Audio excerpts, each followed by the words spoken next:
Quase metade dos mortos na mega operação do Rio de Janeiro era de procurados pela Justiça.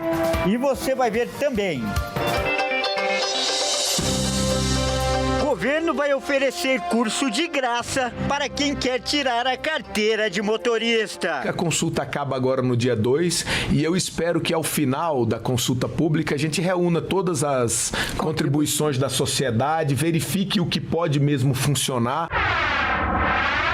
Piracema começa amanhã no Mato Grosso do Sul e pesca no Pantanal vai ser proibida.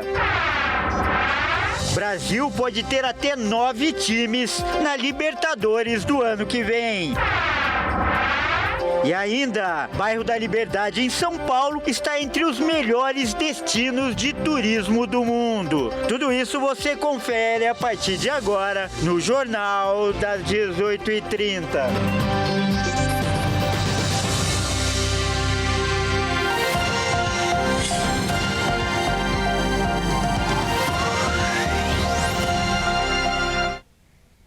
Olá, seja muito bem-vindo. Nós estamos ao vivo. São 18 horas e 36 minutos pelo horário de Brasília.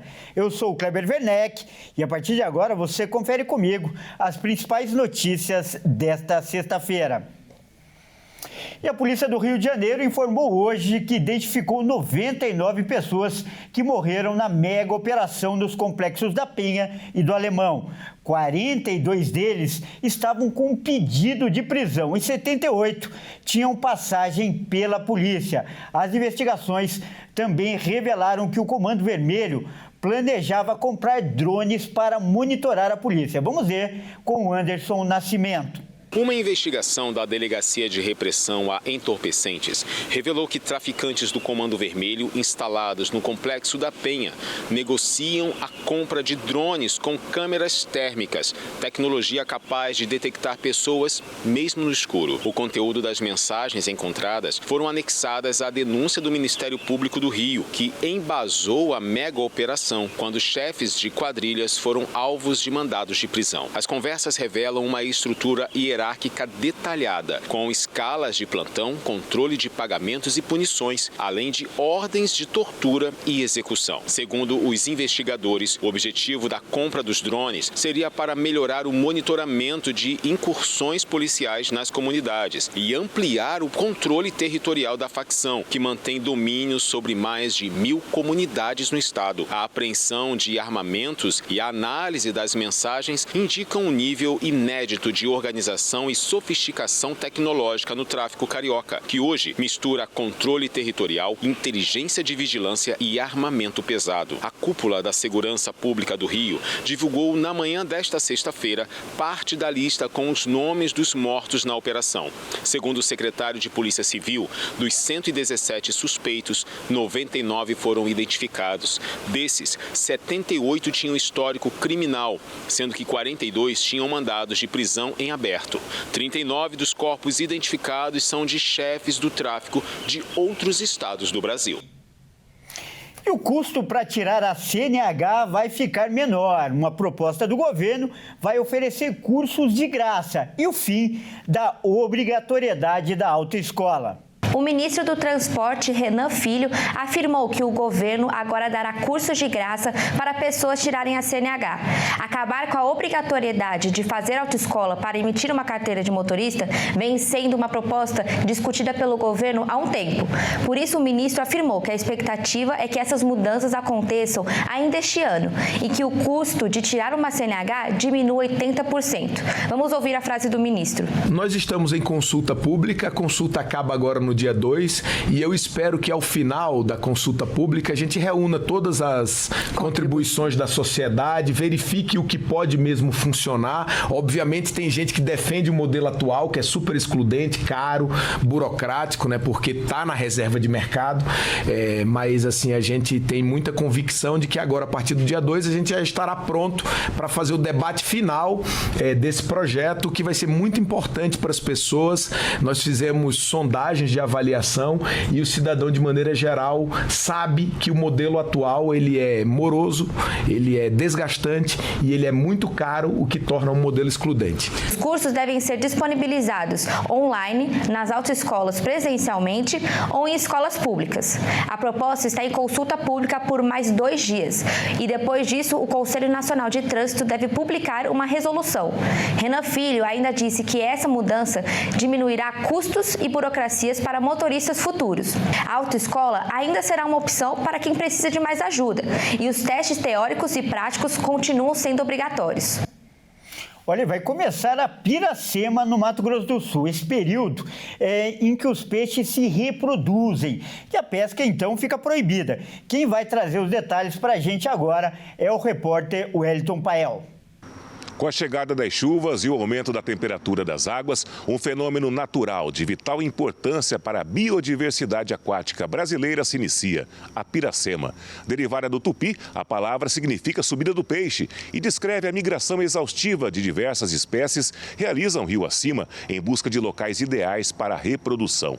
A piracema não é apenas um espetáculo da natureza, mas um processo fundamental para a manutenção das espécies nativas e para o equilíbrio dos ecossistemas fluviais. O esforço de nadar contra a correnteza e as condições ambientais estimulam a produção hormonal, preparando os peixes para a desova e garantindo sucesso reprodutivo. É nesse período que os peixes completam seu ciclo de vida, assegurando a reposição dos estoques para as futuras gerações. Para nós, em todos os locais, onde tem o recurso pesqueiro, onde tem o rio, é respeitar a continuidade da vida. Então, esse período é o período em que, não só nos rios, a natureza em si é o período do ano que ela se reproduz. E nos rios não é diferente. Nesse momento, nessa fase do ano, é onde os peixes sobem os rios para fazer sua desova e fazer sua procriação.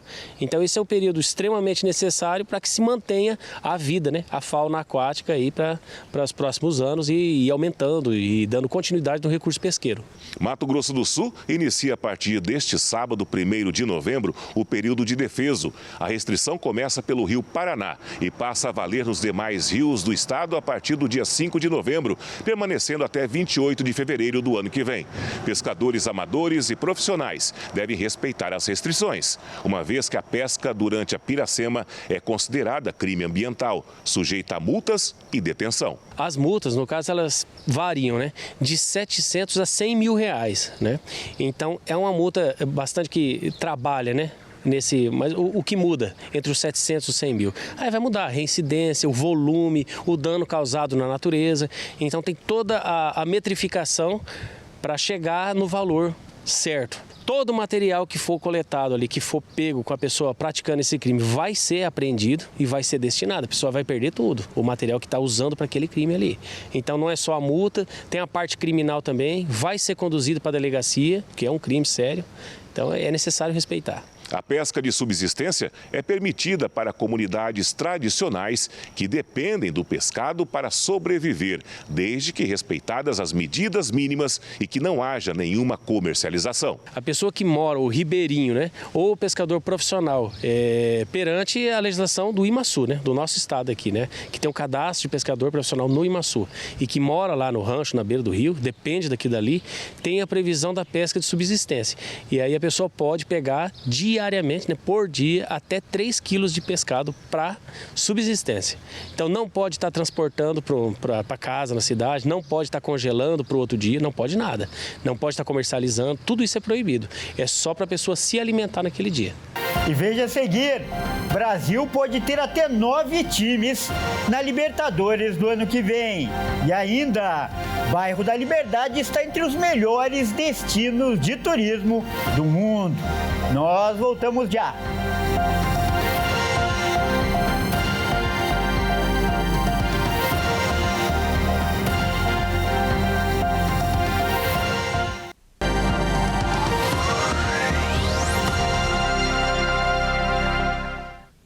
Mais uma vez, seja muito bem-vindo. Nós estamos de volta aí ao vivo. São 18 horas e 47 minutos pelo horário de Brasília. E a gente volta falando de esportes aqui no Jornal das 18h30. E quem traz as informações é a Maíra Ângeles. Boa noite, Maíra. Maíra, a final da Libertadores está definida e será mais uma final brasileira. Palmeiras e Flamengo pela segunda vez, não é mesmo? Vai ser jogão, Kleber. Boa noite a você e a todos que nos assistem. E por ser mais uma final entre brasileiros, o presidente da CBF, Samir Chowdhury, afirmou que se os clubes tiverem interesse, ele pode pedir à Conmebol para a final ser realizada no Brasil. O Flamengo avançou à final após segurar o empate em 0-0 com o Racing em Avejaneda. O rubro-negro garantiu a vaga em sua quarta decisão continental em 6 anos. O Palmeiras, por sua vez, se classificou após golear a LDU por 4-0 no Allianz Parque, em São Paulo. O Alviverde conseguiu reverter um placar de 3-0 do jogo de ida. E por ser uma final brasileira, o presidente da CBF, Samir Chowdhury, comentou sobre a possibilidade de trazer a decisão para o Brasil. A organização Conmebol, acredito que foram levantadas essas questões, essas hipóteses até de locais, possíveis locais aqui no Brasil, mas agora uma final brasileira. A gente sabe que tem muita coisa envolvida, por trás dessas organizações, mas se for um pedido dos clubes, a CBF vai apoiar, vai encabeçar isso, mas deixando claro que é a Conmebol que decide, ela que é a organizadora e detentora da competição. O presidente também confirmou que Belém e Brasília foram os municípios que se ofereceram para sediar a grande final. Foi as cidades que se manifestaram sozinhas, E, assim, não houve qualquer conversa da CBF com essas cidades antes, mas eles viram uma possibilidade de ter uma final brasileira e se manifestaram antes. E lembrando que a Conmebol, organizadora da competição, ainda não se manifestou sobre a possível mudança. E por enquanto, a final vai acontecer na cidade de Lima, capital peruana, no dia 29 de novembro. E com 3 brasileiros disputando finais continentais, a Libertadores do ano que vem pode ser recheada de brasileiros mais uma vez. Que os brasileiros têm dominado os campeonatos sul-americanos nos últimos anos não é novidade para ninguém. E a tendência é que esse domínio só aumente com o passar dos anos. Neste ano, por exemplo, 3 times irão representar o Brasil nas finais. Flamengo e Palmeiras na Copa Libertadores e o Atlético Mineiro na Copa Sul-Americana. Com a confirmação de título de um brasileiro na Libertadores e possível título na Sul-Americana, o número de vagas para brasileiros na Libertadores de 2026 pode aumentar de 6 para 9. A última vez que isso aconteceu foi na Libertadores de 2022, quando o Palmeiras venceu a Libertadores e o Atlético Paranaense a Copa Sul-Americana de 2021, abrindo vaga para outras equipes do Brasileirão. Além do Campeonato Brasileiro, o título da Copa do Brasil também dá vaga para a Libertadores do ano que vem. Vasco, Corinthians, Cruzeiro e Fluminense ainda estão na disputa. E este fim de semana temos Campeonato Brasileiro, então vamos dar uma olhada na tabela. A 31ª rodada começa às 16 horas do sábado, com o Cruzeiro recebendo o Vitória no estádio do Mineirão, em Belo Horizonte. No mesmo horário que acontece um confronto contra o rebaixamento.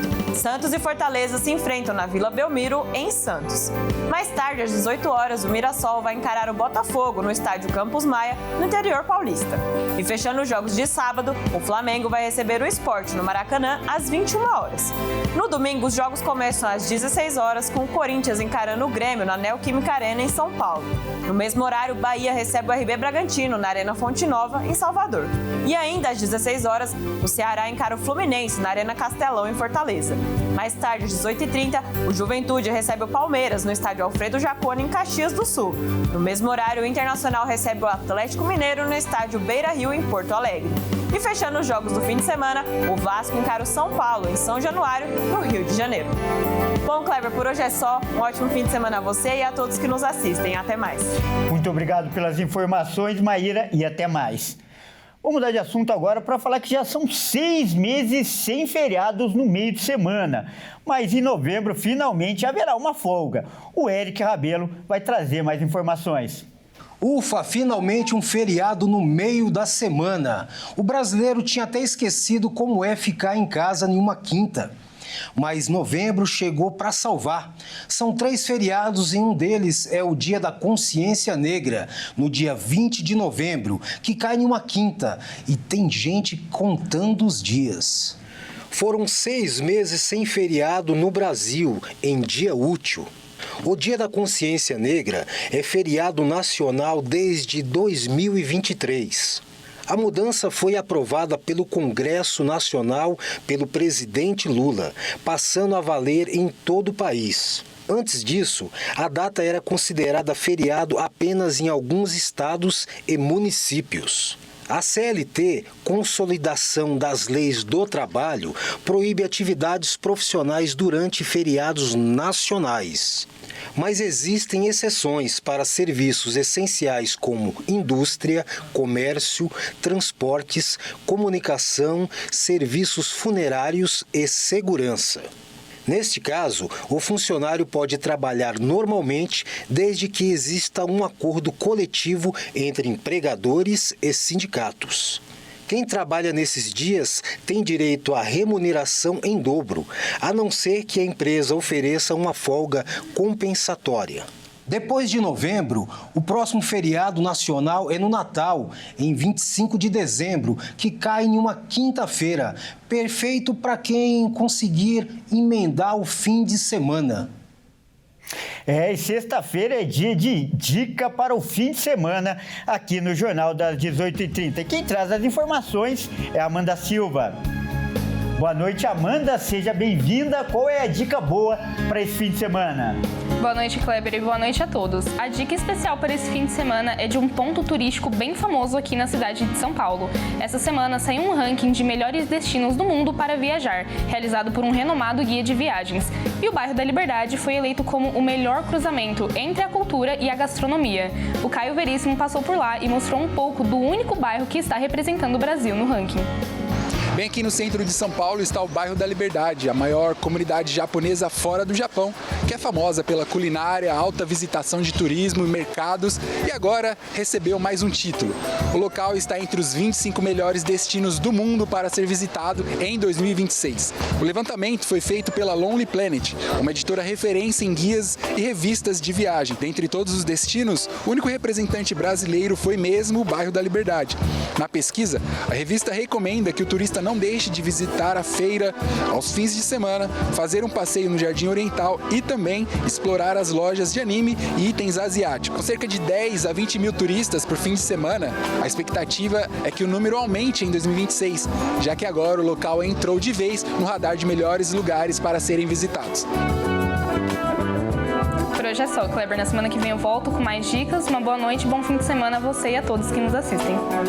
Muito obrigado, Amanda, e um ótimo fim de semana para você também.